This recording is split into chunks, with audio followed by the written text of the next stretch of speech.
Hi Cancer, welcome to your quantum entanglement reading with me, Jocelyn, the Quantum Queen. So, this is of course for Cancer, Sun, Moon, or Rising, and as always, welcome to my Crosswatchers. Crosswatcher, you could be dealing with a Cancer, and the message could actually be for you, so feel free to take it however it resonates with you and your situation. Keep in mind these are general readings, and if you guys would like to book a one-on-one reading, you can find my information down below in the description box. And as always, just wanted to say thank you for liking, subscribing, and thank you for all the good karma donations. I appreciate it so much. Okay. All right, Cancer. Let's see what comes out for you guys. Okay. Man, do you know what's so crazy? This is perfect. Okay. I've been attracting Cancers like crazy. Like everywhere, like I swear every new connection, they're like, I'm a Cancer, and I'm like, of course you are. It's weird. Okay, let's grab just one more card. It could be an earth sign that you're dealing with. Okay, we've got the Knight of Coins or the Knight of Pentacles, and then we've got the Death card. I think that you are putting an end to some type of connection that you've known for a long time. Okay, let me see what else comes out. But do you know what's interesting? I feel like it's also a reflection, of you're wanting like stability. You know, the Knight of Coins, he's the only one that crosses the finish line, right? So let's see what else. I'm just gonna grab one more card. Oh dear. I love this. Okay, so you've got the Devil and the Temperance. Okay, Cancer, I think that there's someone coming in, and there's two different types. Okay, this I feel like is the person. Okay, I'm not even gonna lie. I think that there's someone that you have some type of addiction to, and they won't stop. They persistently come back in. They're almost stubborn about continuing to come back into your life, and it's like you keep trying to put an end to it because you're seeing that, especially when the connection is out of your life, you have more balance, and you have more peace. So that's almost like your biggest indicator, because you can almost see that the second, whenever this person like persistently comes back in, it throws you off balance. And you're like, and I feel like you, with the Devil card, you do struggle to let go of this connection because it's a sign of your own guilt. You might even start projecting like your own feelings onto the connection. Do you know what I'm saying? And like you have things that you worry about. Do you know what? I don't know how to say this. There's someone in your life that I feel like you are having a hard time letting go of. And the way that this person comes in, it's like they're slow. They're unbelievably slow about like revealing things, or because this is someone who is determined. It's the only one that's going to cross the finish line.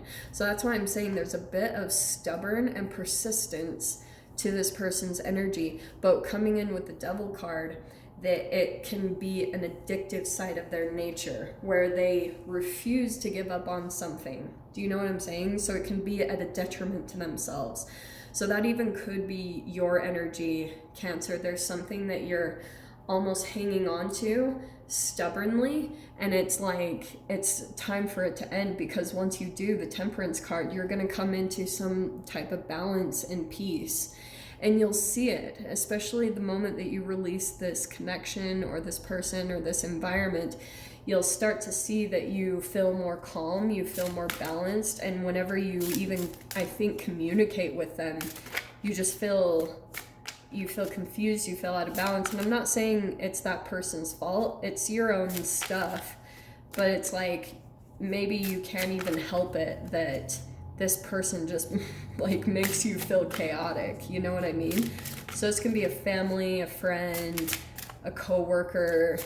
It's going to be different for all of you. So let me see what else comes in.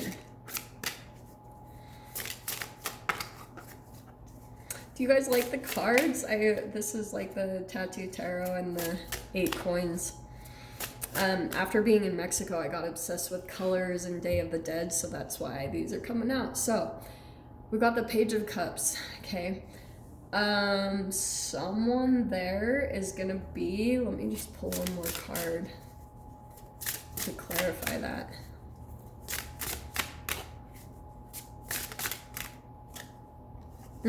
Nine of Pentacles. Okay. So, Cancer, I feel like, take this however it applies, but I feel like you could be becoming very independent. Some of you might be entrepreneurs straight up. But the Four of Cups, it's interesting. This, I feel like, is a person that you're dealing with. It could be another water sign. It doesn't have to be though. But I feel like they're not really revealing their true emotions. I feel like they have a lot of emotions for you, but the Four of Cups, they feel maybe some heartbreak or disappointment on, it's hard for them to actually open up and reveal themselves, like how much they're, all along they've really had all these emotions for you. There's just something here that they're not revealing, and I feel like with this, they're putting on like a bit of a strong, stable type of face, you know, almost not totally cold, but kind of cold in a way. Usually I would say that with the Knight of Swords or something, but I just feel like with this combination, it could even be a straight up Capricorn you're dealing with, maybe a Scorpio or Sagittarius.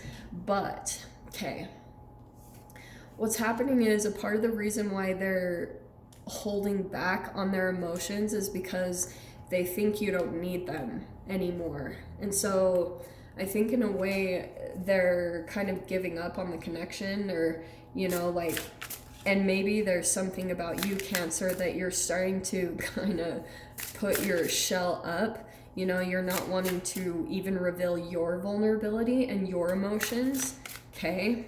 And so, let me see what else comes out here. Oh, wow. Yeah, this is what I was saying, okay?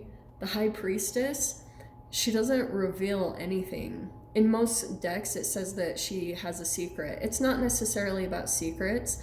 I feel like you're just not revealing your true emotions. But you're staying very emotionally balanced. Like, you're not flying off the handle. You want healing. You want to keep moving towards, like, your new beginning, right? The hope, the things that you want to manifest in your life. This is where your focus is. And so, like, any connections that are coming back in, or people that are wanting to emotionally invest in you, you're being a little bit more intuitive about it, you know, because this is your main focus. That Nine of Pentacles, you're really dedicated to maintaining your stability and climbing towards your independence and your success, because I think you're seeing that is where your focus needs to be. And so I don't think that you might be holding back on really even expressing your own emotions because you want to continue to heal. You know, whenever I talk about, especially for those of you that have been in trauma bonds or twin flame crap, you know what I mean? If you have been through emotional enmeshment, trauma bonds, abusive relationships, this is why you're continuing to see that where your focus needs to be maybe is on you just spending more time with yourself, because you're slowly working out old traumatic vibrations. You know what I mean? Like, you know how in the tarot, like, there's tower moments. You're trying to overcome your tower moments from your past because they might have caused a lot of trauma that was released into your body. And so chemically, you're trying to, like, purge that so that you can move into a new future and have new beginnings. So that's why I feel like this is your focus. You're like, I don't know, I think maybe I need to spend more time by myself, because you're still seeing that there's something about you that is continuing to maybe just subtly, though, I think it's slowly being worked out, because you've got the Star card. There's something about where life is starting to become really stable and balanced. And so it's kind of like you're realizing you have to be in the mode of chopping heads and cutting things out, because you're realizing that your healing and your well-being influences every single part of your life. So if you start to feel out of balance in one area, it completely throws off everything else. And so you're seeing the importance of that there's the people think that every part of their lives is separate. That's crazy to me. How you feel about your personal relationships is even going to affect you in your jobs. You know, if you feel like you have a hard time like attracting good, healthy relationships, or you attract really controlling and dominant partners, then it can cause you to feel disempowered in a relationship, and then you can go to a job and become like a bitch or an asshole because you feel so out of disempowered. So then you might become like addicted to power in other environments in your life to try to make up for the imbalance that you have. So that's where I'm seeing like it's actually really good. You're coming to that realization that your peace and your balance is what sets your vibrational reality in every single area of your life. You know what I mean? So someone reaching out here, okay, someone's really disappointed about whatever, you leaving them or you cutting them off because you're realizing there's a really like codependent connection between the two of you. It does feel addictive. So I'm going to dive into that, Cancer. I'm going to go ahead and leave that there. If you guys want to join me in the extended, just go down below, click on the Vimeo link, and I'll see you on the other side. But Cancer, if this is where we leave things, I'm sending you guys so much love, wishing you all the very best, and I'll see you in your next reading. Take care.